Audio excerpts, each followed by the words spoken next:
All right. Let's obviously just finish up the last episode, checking out what is now available at Fallen London, and let's head over to the Corsair Forest. Let's get a move on. I assume the next time we get back, the Blind Bruiser will want to speak with me again. Favors that include several hundred echoes worth of supplies and fuel rarely go for free. Oh yeah, let's zoom in here. Now is the first time I get to use my Z-Bat, which is, of course, assigned to the Z key. I don't know why they call it Z-Bat then. It's kind of weird. Anyway, I'm just gonna quickly take a look at Mutton Island, get the port report there. You know, just the usual, basically. Oh, another thing, another Z creature. Real megalops. Alright, so see here, I can fire that cannon before I even finish charging. And because it was almost fully charged, I basically had a 100% chance. Also, this is very useful. Completely gets rid of that hunger meter, which was almost at 50 actually. One thing I'm actually going to be trying to do, as weird as this sounds, again, this is not something that most people don't try this normally, but I have 8 crew members, right, and technically I only need 5, but 6 is usually good just to have like a buffer, so to speak. So I'm actually going to be trying to get rid of one of my crew members by killing them off in some way. I'm also going to be using that tip they gave about the Z-Bat being more accurate when you're not moving. Let's see here.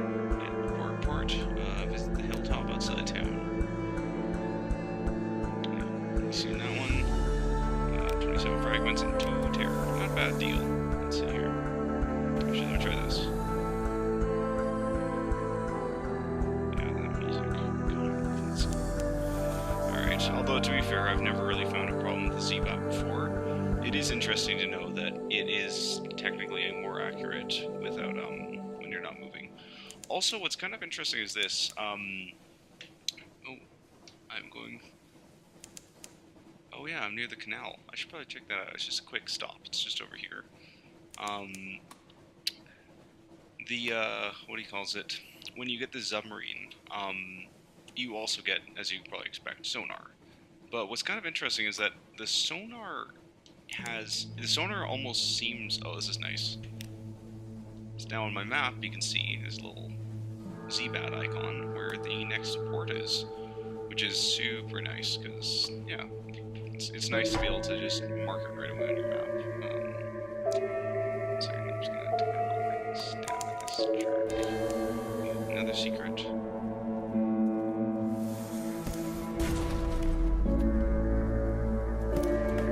Ah, shoot. That was a gamble. I was kind of hoping to hit him before he even hit me, but let's see here. Tread for supplies, as usual. They're really, like, you can use it for fragments, but as you can see, it takes so many fragments just to get another secret. It's like, at that point, why would you bother? Alright, here we are, the Camaliel Canal.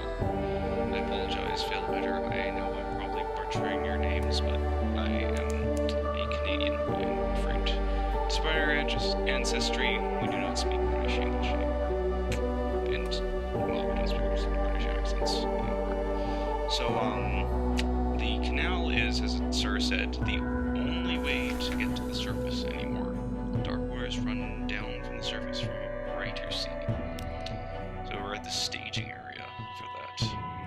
It's actually, I love that visual. Like, just this idea of this massive, because there's canals all over, or, like, state canal, like the Panama Canal and things like that, or there's a couple in, like, there's tons. Anywhere where there's a port city, there tends to be at least a few canals for changing water levels. But I just love the imagery of this massive canal that you just slowly travel up. I love that. Alright. You can gather port information. It's not terribly useful, because a perfunctory port report. The way to the surface and a marvel of engineering. The Admiralty has a very modest interest, because they basically, as you can probably gather, Fallen London isn't concerned with the surface anymore. They're concerned with Fallen London. They're concerned with themselves. For some reason, the surface nations have an interest in keeping the way open. If anywhere besides London is all safe, then the undersea is here. Yeah, this is one of the few, like, it's got a very, like, safe feeling. This whole area. It's very quiet. There's almost no dangers apart from the odd sea monster. I got some surface gossip. Ooh, spy work. I got a move in the great game. A sorry end. A card game ends badly when one surface sailor knifes another for all the usual reasons.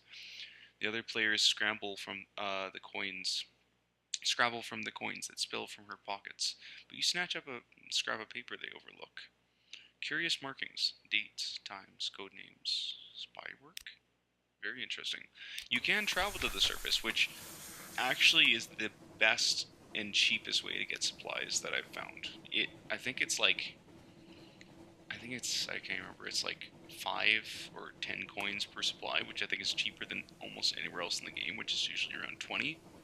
Oh wait, no, sorry, it's 8 echo per supply. So, in fact, I'd say the biggest problem is that it's not in a shop menu, and I know it's just, like, that may sound like a minor nitpick, but because, like, the deal with the shop, as you can probably tell, was usually just, like, you find the menu wherever it is, oh, click here, and then you go click, click, click, click, click, and you just click a bunch of times. In this case, you can't actually do that. You have to click not even quest, the little thing, scroll down to the option, and hit enter, go to the back screen, scroll down to that same option, enter, etc. Also, at the moment, I'm actually traveling, I didn't even mean to, I just sort of went along the coast here, to the Iron Republic. Oh dear god. This is one of the most interesting places in Fallen London. It's the one that I know the least amount of. It's the first encounter of the Maelstroms. I actually don't know if the Maelstroms can actually hurt you. I actually tried once just to kill myself upon one of them. Dove right in, it didn't seem to do anything. You have unfinished men who, unfinished sailors, or unfinished revolutionaries. Interesting, yeah. The Iron Republic is, again, this is something for people who've played Fallen London. You actually may have never even heard of the Iron Republic before. For people who haven't played Fallen London, you will have never heard of it. But the thing about the Iron Republic is, it looks pretty dangerous, doesn't it? It almost looks, if you just look at it, like, visually, it almost looks like a more dangerous version of Fallen London. It almost looks like the same thing, though. Hell's client state. Be wary. Their laws are not the laws of man or nature. Okay, like I said, despite not knowing very much about the Iron Republic, it is one of my favorite areas. Just everything about it. The look, the feeling, like just this horror. Look at that picture.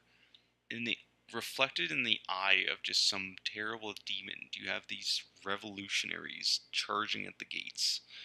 Or at whoever that is, I suppose. And what he calls it, that statement, their laws are not the laws of man or nature. God, like, there's so much that can be said about that. And Hell's client state. So the fire suddenly makes a lot more sense, doesn't it? This is a outpost, I guess, of Hell. Excuse me. The Iron Republic. Factory engines roar like false lions. Oh my god, the word. I actually wonder if this was like the first place they designed, because it feels like that. Blood thunders in the dock pipes. Crimson lightning skitters across the deck, leaps to the rail, curls there like a cat. The city is reflected in glassy, calm harbor waters. The citizens there have the heads of dogs and serpents. Hell has brought freedom to the Iron Republic, freedom from all laws, even those of nature. Dear Lord. Like, just... What? What? Oh yeah, I can also... Oh yeah, this is also I think the #1 place to buy fuel. It is cheap as hell here. Sorry, I think that may be a faux pas. I'll compile a fort report. It won't be entirely straightforward. The streets won't lie straight. and the ink freezes whenever you look away from the inkwell. Like I said, it is a very, very weird place, fact and fiction, to record the Iron Republic's events. It's like trying to sing wax or believe water. Oh my god. Like, just that imagery that it conjures up in your mind. You can't even think about it. You do what you can. The third paragraph, Bud's eyes. The date is fundamentally wrong. The full stop bites. You do what you can. A concept is a brick. It can be used to build a courthouse of reason, or it can be thrown through the window. And I gained a page, and a new tale of terror, and a memory distant shore, and the Parliament of Flies is open. That is the first time I've never gotten basically fucked over from doing a port report. Usually you lose stats, or you gain a ton of terror, or something horrible happens. There's actually a thing here. Yeah. Do your sailors need? Do they shore leave this badly? Possibly this will increase your terror. Perhaps something else horrible will happen. All right, and every time you come here, as the another day sort of implies, every time you come here, it ticks up another one of these things, and it means that. Oh yeah, and this is it actually. This is the weapon I was talking about. The Tinkering Artificers project. Nearly ready. Yes, nearly ready. To get killed with it, I want to see how much damage you can do. Ammunition will be difficult. It will cost you so much, but the weapon. Oh, the weapon. This is the weapon I was talking about. This is the one that it actually fires doomed monster hunters. It's very unusual. I'm going to open up the Parliament of Flies. The Market of Hungers with its spires and sigils. Is it a parody of the Bazaar? See what I mean? Like, it does feel like there's history. It feels like there's history with Fallen London in this place. Today, flies fill its arcades. Buzz, buzz. The Merc folds. There, I gained terror for that. I'm going to see if I can sell. Oh, no, guess not. Alright, I'm actually just going to buy a little bit of as much as I can. I know that I really want to get this guy, the Cannoneer. I really like having him around. His storyline is one of the most fun ones in the game. Anyway, I'm going to set out again, and this time we're going to head to... Well, let's actually, first of all, because I'm a stickler like this,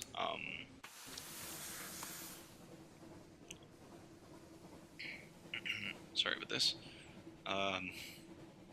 It's impossible to get a completely unblackened map, and quite frankly, I don't even expect to get one in this playthrough, but I like to try, you know? Oh, ouch. Ow. Okay, here we go. Now I'm gonna try to find the Corsair's Forest, see how I can get there. I'm also gonna introduce something, I'm just gonna use it really quickly. It's this button down here. The F button. Full powered engines. This is where engine power comes into play. Engine temperature, 200 degrees Fahrenheit. I don't know what that is in Celsius, but it's freaking hot, because now we're at... Actually, oh, it's not that hot. That's like 175 at right now, 320. So as you can see, I burn through fuel a lot quicker, but I also go a bit fast, quite a bit faster. The interesting thing is, I think someone... Oh, okay, here. Promise C. All through this place, the song of the drownies lies shivering sweet along the wind. What the hell? Where am I?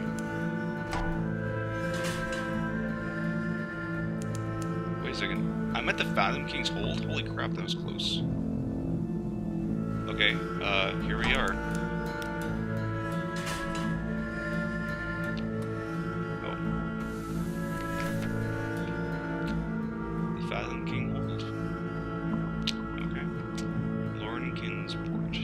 Most enterprising of drownies. Phosphor cells and burning grain somewhere down below the king waits. Like an iceberg, like a bizarre master scheme, like the Neath itself. Most of the hold is invisible, and you see only a tiny portion of sculpted coral. The rest waits below the surface. The Fathom King's bone rooms and aquaria, his pearl snares and his taverns. Again, like the imagery this conjures up. You don't need to have the best visuals in the world with this kind of writing, because it just, it instantly, I cannot stress that fail better, more than BioWare, more than, like, like, I don't know, Naughty Dog, I guess, like more than anyone else in the video game business, Fail Better has the best writers. The best writers. Seriously. Without any visuals apart from this image and that music, they managed to bring up this idea of this horrible, dark, dank place where apparently a king of people called drownies, those dead who won't stop swimming. This is what they're talking about, actually. I was right. So, like I said, in the world, in the Neath, people find it very, very difficult to die. But the what he calls it. If you remember, when back in the vendor bite episode, when we were talking to the first curator, he said that you can't. He basically said you can't die on land. You have to go to sea to die. But apparently, you don't die at sea. Not really, because you just become a drowning. Which again, just that name and just the idea that brings up all kinds of horrible images. Because I'm guessing drowners are the closest thing that the world of Sunless Sea has to what basically amounts to as zombies. Because when you die underwater, you are essentially drowning. Your brain is being starved of oxygen. And even if you wake up, it's not like you have any real wounds to heal. The only wound is to your brain, to your mind. So, of course, they would worship this massive... Oh god, yeah, don't do that. I'm not going to give them shore leave. I'll just get a port report and take off. You can actually, if you have a Z story, which apparently I still don't have, you can talk to him. And that's usually damn it. Usually it's advantageous to talk to the Fathom King. Sometimes it can end badly. Sometimes, not always. Let's see here. I'm gonna take on this guy, despite the fact that he has a lot more health, because even though he's fast, I've been playing long enough to understand how to fight them. And also, hey, now I don't even have to use my own light. He'll light up the way for me. Oh, damn. Okay, that's alright.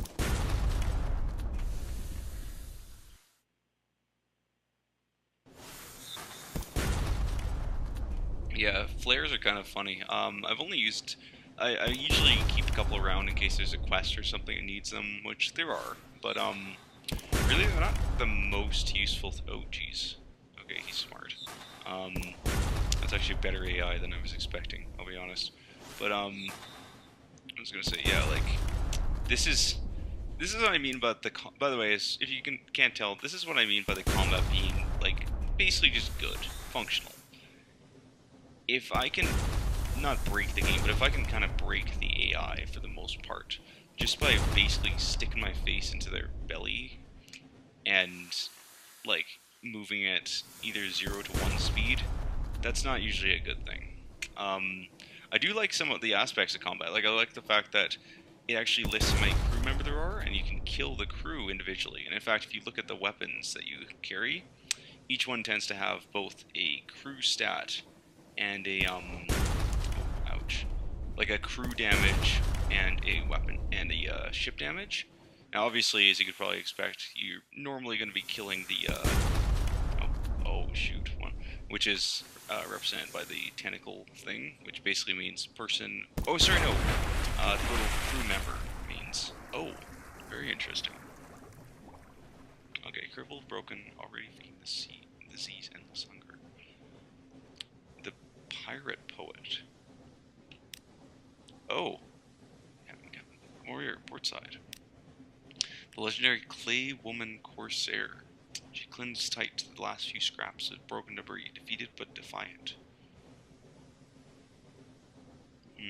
You know what? I'll save her. I'll save the pirate poet.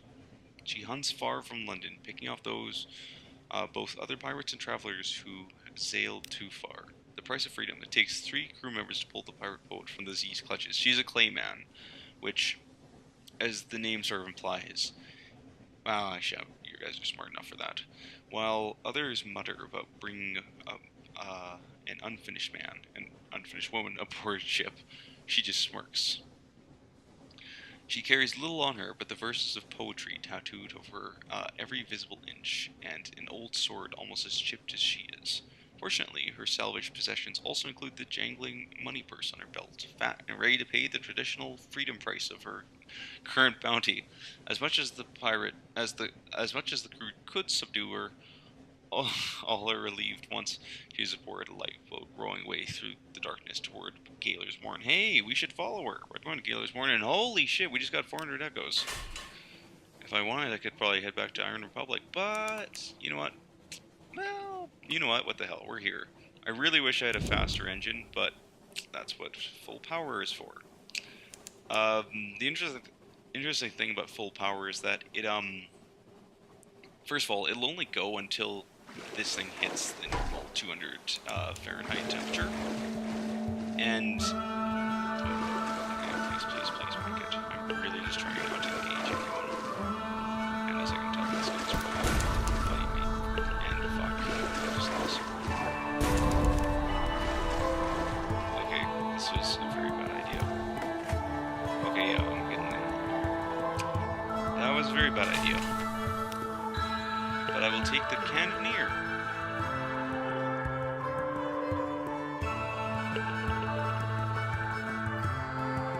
He is very, very fun, and his quest is excellent. And for 20 echoes, I will gladly take it.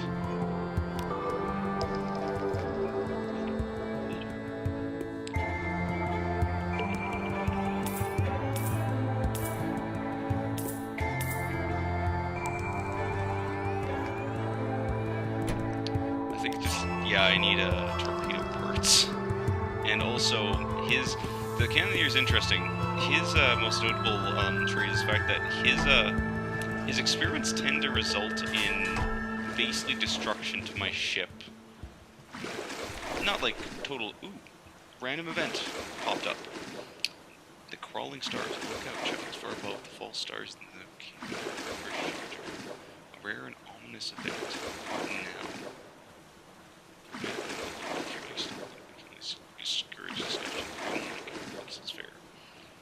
The new shape seemed well omened. Your crew may be cheered.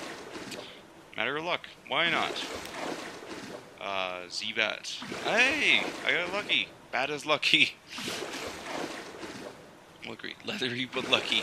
So, again, like, I just want you to think about that for a second. So, we were just told that the false stars, like, there's no true light in London. There's just, oh fuck. Okay, now I'm sorry for the language, I apologize. But now I'm really running on the red. But hey, I wanted to get rid of a couple sailors. There's my chance.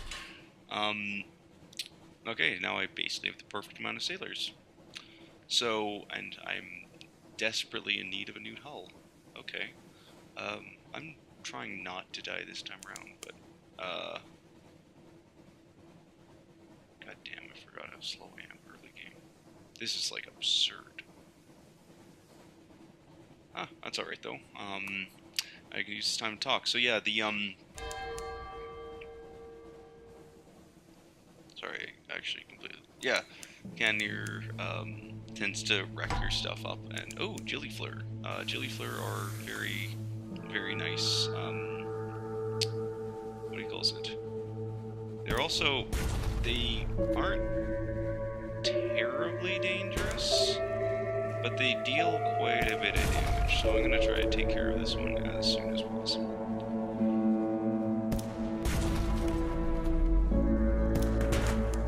Yeah, because he will kill you from red. Okay, so as you can probably tell, I apologize. I do tend to play this very close to the chest. Gillifleur. Is it a young jellyfish? A lesser species. To the dreams, the jellyfish become real. In any case, now it's a sad slick of goop dissolving into the sea. I'm gonna watch it disperse. I have not seen a visage yet, so the face from above, the Gillifleur's cap does look a bit like a woman's face. She dissolves like smeared paint. Strange truths are told in the waves and what lies beneath. The lies are even stranger. Okay, that was good. Let's get back to London before I die, because that is actually a real issue now. Yeah, wow, that's... I mean, I've come close to death before, but never this early in a very long time. Usually my encounters go a lot better. I like this home, warmly lit windows, company, peace, the thoughts of home come at the strangest times. I'm just gonna quickly pop into the to Gianotti's Harbor, which makes a new one, daylight. This would be a prime spot for a pub or a wine shop, but the interests of the Echo Bazaar and the laws of London prevent it. You're gonna hear a lot about laws as we well, not a lot. You're gonna hear some more about laws as we play this game. They don't like competition. So the bazaar still is a market, but it's a different kind of market and a different kind of bazaar. Still, they were temporarily half-legal hostelries in long-moored ships. Here you trade stories with suntanned surface sailors, stories of Paris and Batavia, the lost fires in the final isles. So obviously, the service still exists. That's not really disputed at all. It's just that some cities have been stolen, and in fact, if you look if you look around in Fallen London and like in the game Fallen London, and even more so in this game, you can see a lot of the cities, even if they're never explicitly named, that were taken. Um, Fallen London is what they actually call the fifth city. Also, I am definitely going to avoid that mega mega megaclops. Megaclops? Is that what they're called? I can't remember. But because yeah, I don't feel like picking a fight with something that, while weak, could at this point actually kill me in a single hit. And we're okay. But sorry, I tend to ramble a lot. I apologize. But yeah, what else are we talking about? We're talking about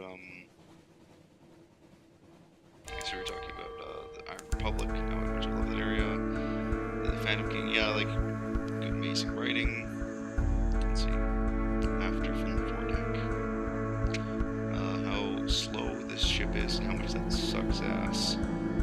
Also, I just realized my tier is pretty high. 33, that is not a good number. But as you can see, it's actually going down right now. Why is that? The tier at the Z is less here. Basically, if you're anywhere near, technically if you're anywhere near a shoreline, or if you're anywhere near a lamp, and basically it works on a, I guess I explained it, 2 light source system. So if you're near a lamp and another light source, so in this case 2 lamps, or a lamp and a shore, or even just the shore alone sometimes is enough, then your tier will decrease. If you have 1 source, it'll increase slowly, and you have 0 sources, it'll increase very quickly. Alright, now I get to do the custom dance with customs. Her enduring majesty, yes, the trade of empresses, customs. I don't think I have any untaxed souls or romantic literature, and I do not have any smuggled sunlight. So I'm curious. Oh damn. Oh. Ouch. Okay, that was a very dumb mistake. I should have just paid what little they wanted, because I wouldn't have had to pay anything. That was certainly stupid of me. I apologize for that. Ah yes, the blind bruiser. Someone wants to sign on. Something has changed underneath. Oh sure, I can take 1 piece of cargo. What a marvelous evening, and stop talking. And since you are so obliging, perhaps you wouldn't mind doing a little detour to Mount Palmerston, with a few cargo. Oh. Okay, Mount Palmerston is quite far away, but I'll do that. I'll take it. Oh, I am so smuggling.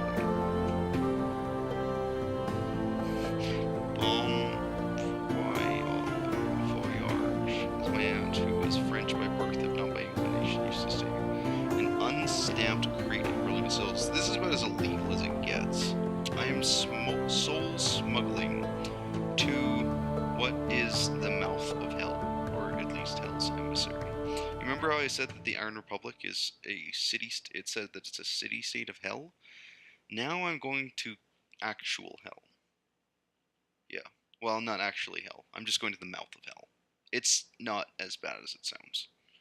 Creative, exceptional human souls is never known the tender touch of the imperial custom stamps. All right. Very interesting. Oh, I'm a real Zayla now, so I can visit the tattoo parlor. This is just something you get at the very beginning of the game. You can get one of the 5 tattoos, which permanently increases one of your stats by 2 and cures up to 25 points of terror. Or remain unblemished. I'm going to get the Gambit. Some of Clathermont's tattoos are coded messages for spies. Perhaps you have a hidden motive. In Fallen London, I actually had a really good thing going with the great game and a tattoo parlor right now, so which is kind of coincidental. So yes, pages. Always get pages. Always get pages. The golden needle pricks. Lily Culverson hums. Is that butter on the cheese knight's head? She shrugs. The ways the great game are tangled. She doesn't seem to be mocking you. A Popeye pole from across the hall parlor sees your new tattoo, hisses, and ducks his head in respect. Wow, excellent. I bear the gambit, apparently. Oh, and see all this. I love coming back to London. I love coming back to London because everything changes every time you show up. First of all, let's just submit some reports. The Chameleon Cull. Been there. Fee is nominal, of course. It's very. It's basically not even enough to cover. Oh God, yes. The Iron. Excuse me. I need to unlock this and this. Oops, and this. Could you please place your report inside? Yes. I imagine someone will read it eventually. There's always someone. Wait. This is blank. Yes, both sides. No, I can assure you. No, I know these things happen in the Republic. Consider this ex gratia payment to cover your costs. That's not that much, but I'll take it. What's the old monster up to now? Ooh, only a tiny portion. Yeah, I've seen what goes on in the. Actually, I haven't. That's kind of interesting. Good old. Yeah. Okay, that's not too bad.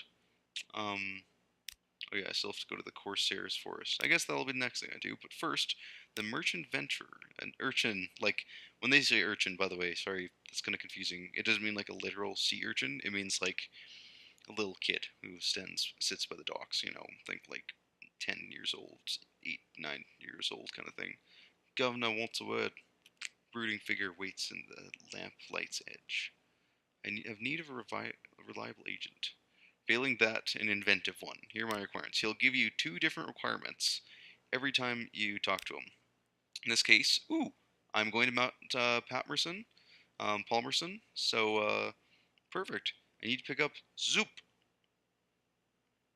I don't know why, but Zoop.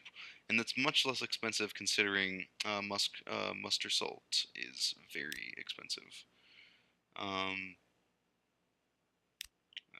Let's see here. No, I won't do that. I already have one restful night. Let's see here. I'm going to definitely be repairing my ship, though. That is without a doubt. That's enough for me. Let's see here. Check. There's nothing really I can do here. Actually, I can do my father's bones. Why not? I've never done this, though. Mr. Huffam. He wants news, covers costs and risks. Frankly, his price is not high enough, but the bazaars really are involved. But Huffam is a generous soul. You should at least pay for the coffee. So, was surrendered. Oh, Jesus Christ, the Postal Service. Oh, God, not these people. Yes, the postal. Yes, it's undignified, although the postmen of London are honorable and tenacious. This this game takes the whole, like, the post is never late or whatever that saying is. It takes that to a whole new level, through, I guess you'd say, through rain or shine, snow, sleet, monsters, Z-bats, temporal confusion, or Zoop. The post in the neath will be delivered. The package should have found its way back to the bazaar, but something went wrong. The package is in Nuncio. The island where postmen go when they have seen too much. The island of letters, not only dead but buried. Oh my god, I actually love this place, but it's just such a weird place. Oh my god, Mr. Vlump. Yeah, okay, but at the wrong door. He's our good luck. And one courteous to the powers. And one piece of advice: be courteous to the powers of the deep sea. You never know when you might benefit. Oh dear lord, that's gonna be interesting. Let's see here. Why not? I was fortunate again, and hey, that night at Wolfstack, you find yourself sharing a table with a likely lass, or why not? Sure. She gives you a pewter locket. As you reach for it, she grips it firmly in your fist. Don't you dare forget me, she says. She never quite smiles. That's nice. Jesus now has a Mary. Um, Mary Magdalene, obviously. Let's see. Any new recruits? Oh god damn. I'm definitely picking this one for this playthrough. I know we have this lady, but trust me, this one is one of the most interesting and amazing stories ever. And that reminds me, while I'm here, first, let's see, okay, so I am going to do the following in the next episode. I'm going to be taking a quick stop up to, oh shoot, I could have sold this, oh no, well, I could have sold that stuff, shoot. Alright, give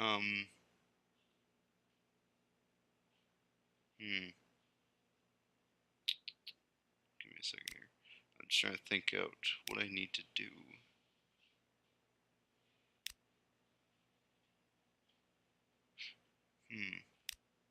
Okay, so first I'll send this, buy another one of these. Okay, so I'm gonna basically do a really quick run around in the in between the two episodes, just to get enough money so I can have a cask of mushroom wine, and then I'll pop back in after that. All right.